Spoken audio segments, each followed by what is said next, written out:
class arrived at Fox Raceway to size up the competition for the 2022 title. And in the first of 24 bar-to-bar battles, Ken Roczen was able to grab the early lead in his Honda, and then it was literally bar-to-bar with him and his teammate, Chase Sexton. Sexton was eventually able to make the move and go on to win the moto, with Roczen in second. But that's just half of the racing today. Who will reign supreme at the end of the season opener? It's time to find out. 450 Moto 2 is next. It's the opening round of the 2022 Lucas Oil Pro Motocross Championship, sanctioned by AMA Pro Racing, the Honda Fox Raceway National. Hello everyone and welcome to sunny Southern California. Jason Wygant alongside the 7-time AMA National Motocross Champion Rick Johnson, and also the King of Supercross Jeremy McGrath, as we celebrate 50 years of history in this series. We'll go back a little over an hour ago to our first 450 moto of the day. As mentioned, Roczen gets the whole shot, but he had competition, RJ. Kenny Roczen, here we see McElrath giving him a little bit of fight, but then Kenny took off. He put the afterburners on and walked away from everybody, but it didn't stay that way. We see Eli Tomac as well there, but eventually some problems with Eli. Yeah, he was only strong for the first few minutes of the moto. Tomac, three-time champ in this series, carrying a knee injury, drifted back. It was Chase Sexton to take the challenge to Roczen. Kind of surprising to see contact between the Honda teammates. Sexton overjumps that, but uses it to get the lead. Big time tank slapper down the hill there, but didn't give up. Kept the momentum. He knew he had Kenny in his sights. Had the speed. Takes the lead. And you know, I was pretty surprised. I thought he would pull away, but Ken kept him really honest. And then Tomac, unfortunately, starts to come unravel for him here. And enter Ryan Dungey, the multi-time champion who's been retired since 2017. In his first race back, he takes third place away from the ailing Tomac here. But he would not be over Dungey, customary for the podium spots. But another Yamaha rider, Christian Craig, was there to challenge him for third. Christian Craig fell down, worked his way back up, and here you see that he starts to work his way around Ryan Dungey. And what I love is Dungey's very aware of his surroundings as we're watching Sexton as he brings to the finish. But Dungey's showing a lot of respect to these guys, not just coming out here trying to hammer on them. Yeah, he let him go there at the end, and Sexton takes the easy first moto win, with his teammate Roczen right behind him. Now Honda went 1-2 in both 250 motos earlier today. They went 1-2 in this first 450 moto. Can they complete the sweep here in the last race of the day? But Craig third. And Jason Anderson, who was buried off the start, put in some very fast lap times down the stretch to overhaul Dungey and get to the number 4 spot. Dungey's return, top 5, that's spectacular. Plessinger, Tomac, Barsha, Marchbanks, and Tony Caroli in his first national race in the U.S., the 9-time world champion, finishes up in the top 10. Fans definitely happy to see the very friendly Italian here at the races. So we didn't know exactly what to expect from Caroli, who is a part-time racer in his definition these days, but definitely fun to see him out here. Let's get to know the 9-time world champion from Italy.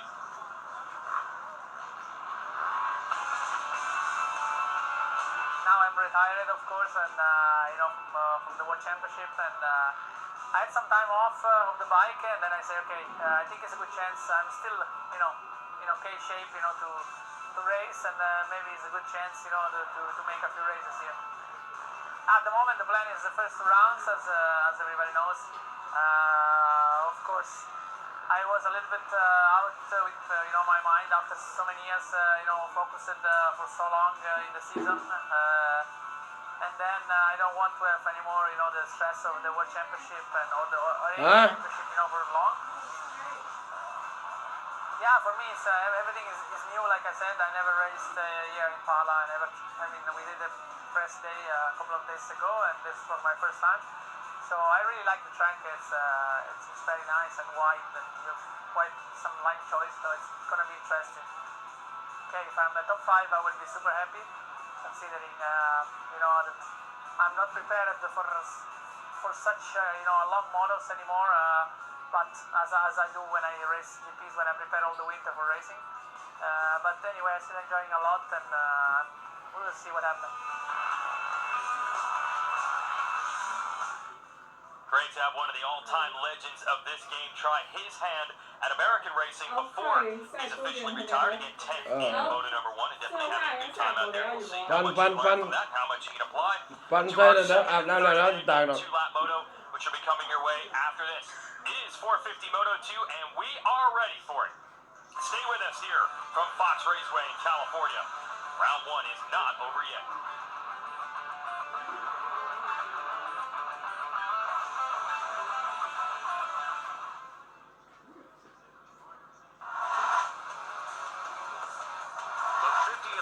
preseason of Pro Motocross is brought to you by Lucas Oil. Keep that engine alive. General Tire. Anywhere it's possible. And by Honda.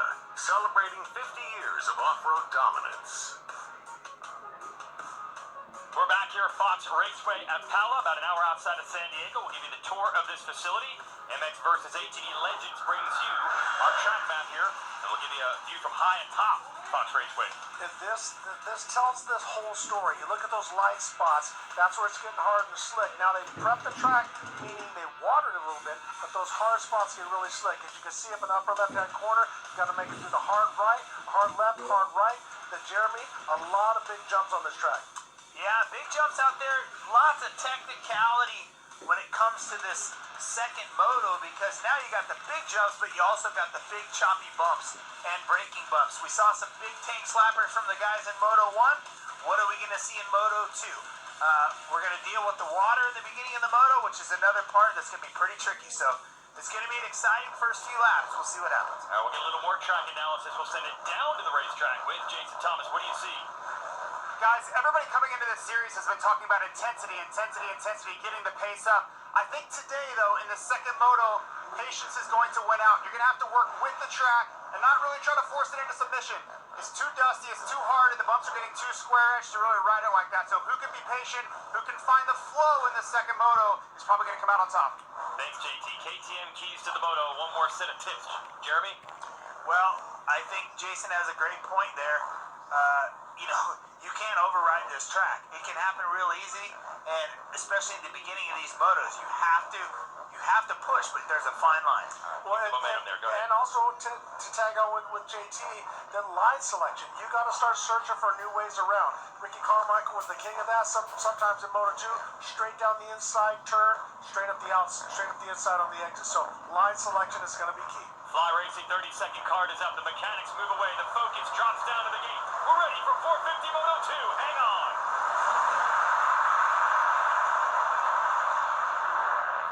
Dungey's on the inside. He's getting edged out. Chase Sexton, your first Moto winner, to the lead. And Ken Roczen battling Dungey for second. A good start for Tony Kern as well. Anderson's down. Several riders now piling in behind him in turn one. So Anderson had a bad start in Moto 1. Looked good early in Moto 2. He's down in the dirt. And that's still Brandon Hartranft getting up from that first turn crash. We saw Roczen trying to overhaul Dungey for second, and he did it. Well, and look at how aggressive Roczen is in these opening laps. So I'm curious, and we don't know this, what changes he might have made to his suspension, but we do know that Ken Roczen is always blistering fast the first 5 laps of every motor, Jeremy. I mean, this is incredible. Look at the Hondas 1-2, but Dungey in third. I mean, what a great start. The guy hasn't raced in 5 years. The guy is on it. It's so cool. So maybe we'll get Jeremy to come back. Absolutely not. I'm out of the picture, but I think we can talk MC back into it. You come back, I come back. Craig is there to challenge Caroli, who has a good start as well. So we'll see what the 2-2-2 can do with a better start here in Moto2. The legend coming out of the MXGP World Championship scene, the 9-time champ. And this is really a treat for these fans to be able to get to see and watch him ride in person. I don't know what's the bigger story here. Dungey with a good start or Caroli with a good start.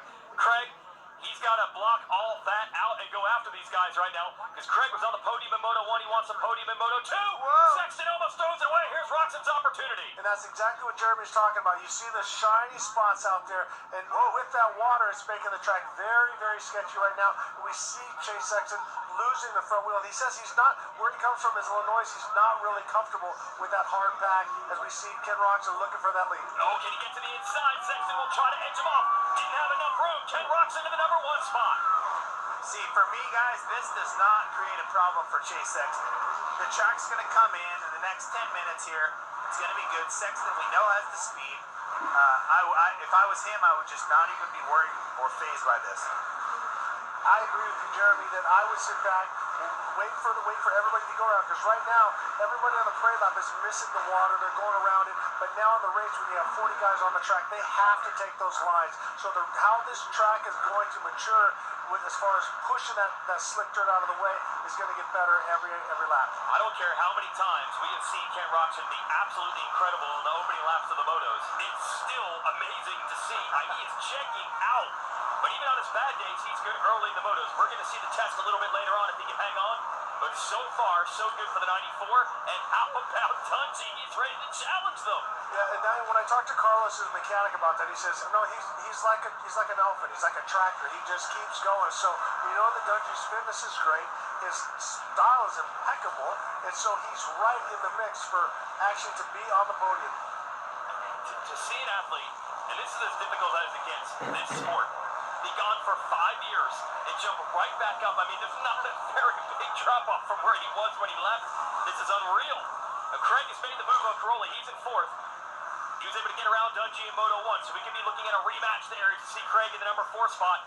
But Dungey's got to be inspired, and I'll tell you, the more Dungey does this, the fans are going to start cheering as well, and that's going to help. Well, and as he talked about, he's not contracted to do the whole season. When I talked to Ian Harrison, Ian said it was the easiest contract negotiation he's ever done. He sent Ryan a contract, and within like 5 minutes it was returned and signed. He said, no problem. we're not going through everything. Yeah, I have a feeling we're going to see Dungey for more than 2 races with a performance like this on the books. How about Christian Craig? He's got to carry the fort here for this monster Yamaha Star Racing team. It was a struggle for Tomac in Moto 1. Dylan Ferrandis, the defending champ, is out with a thumb injury that he suffered about 5 days ago. But Craig putting it on the podium in the first moto, and he wants that spot again. This is looking like a rematch and a good one. Well, and Eli Tomac, we don't know what the problem was in the first moto. You know, we were talking off the air, is that Eli was saying to Supercross, I think he talked to Jeremy, said he gets about 10 minutes, and then with the knee injury, he can't hang on. But he was telling Jeremy that he did feel good. So maybe that's flaring back, or maybe he stuffed it in. What's your opinion, Jeremy? Well, I was surprised by the drop-off in Moto 1 by Eli. He looked really good in the beginning of the Moto. I did have a good conversation with him. Eli and I were close in Kawasaki there when he was there. And, I would figure, I wouldn't figure that he'd be pulling any tricks on me, you know what I mean? Yeah. So I figured he'd be good, and then we saw a little drop-off there. So who knows what happened? Maybe he's taking care of that knee, or maybe, maybe this is the plan. Maybe it's like, hey, take it slow, let it continue to heal, and he'll gain some speed like he knows he can. He knows he has these guys' speed, so that's not a problem. One other theory I want to throw out there, there were 3 weeks that he basically had between Supercross and this, because he took the final race and Supercross off. There's no test quite like actually going out there and racing it. So maybe he felt good at home and thought it was all good, but it's different when you're out here. Well, and how many times, there's a gazillion times that he could have dabbed it a little off to the left, right? Because these guys are losing the front wheel all the time as we watch Caroli and him go by.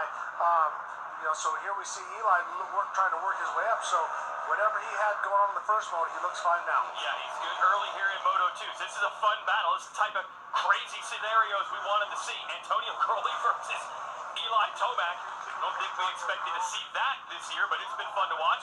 Send it down to Jason Thomas with more on Tomac.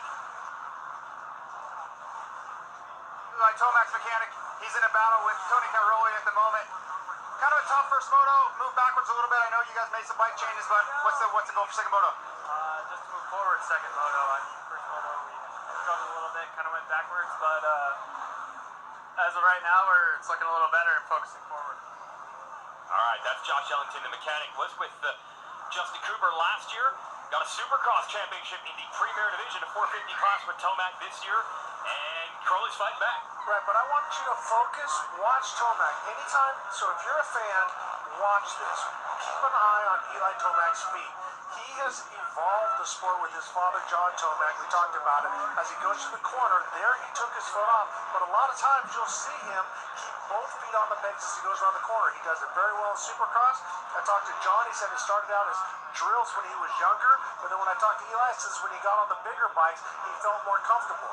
But the key to that style is the balance of the bike. You see both feet on the pegs right there. And Eli is the first one to perfect this, Jeremy. I don't know if you did it much. I mean, I did it on some sweepers and things like that, but not on tight running corners.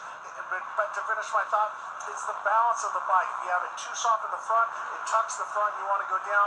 If you have it too soft in the back, it makes it want to push, and then you end up dabbing. So anytime you get a chance, watch Eli Tomac, and he does not, even if he does take his foot off, he doesn't take it way off and put it way out there. Yeah, that's the thing. He's one of the last people that'll take that foot off only the very last second. And we mentioned Tony Caroli, saw the feature earlier, the 9-time champ from Europe, told us he's not in his prime anymore. Now, last year he was in the hunt for that MXGP World title again, but he's really turned into a development rider for KTM now, and that leads to a lot of riding where you do a lap or two and then pull into work on the motorcycle. Had not done a lot of the 30-minute training motos leading into this event. Definitely better so far here in Moto 2 than Moto 1. But we were all trying to figure, was he just lowering the expectations, or was he just telling us the truth, that he wasn't in quite race shape anymore?